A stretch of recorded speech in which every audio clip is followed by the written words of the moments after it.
So guys, nagbaklas ako ng electric fan. Sira yung bushing niya. Oh. Ayan. Pati kabilaan. Kaya pag umiinit, na siya, nag-i-stack up. Kailangan palitan na ng shafting. Okay, pag nagpalit ng shafting, kailangan sukatin mo yung haba. Saka dito. Kailangan pare-parehas ang haba. Sukatin mo dito sa likod.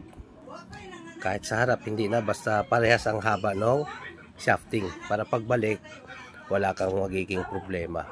Okay? Kahit anong gawin mo dito, lagyan mo man siya ng langis. Pag uminit, nag-i-expand yung bakal, ano pa rin siya. Ayun, magaspang na. Ano pa rin siya, mag-i-stack up. Okay? Pag hindi mapalitan to, may posibilidad na masira yung motor, masunog yung motor ngayon.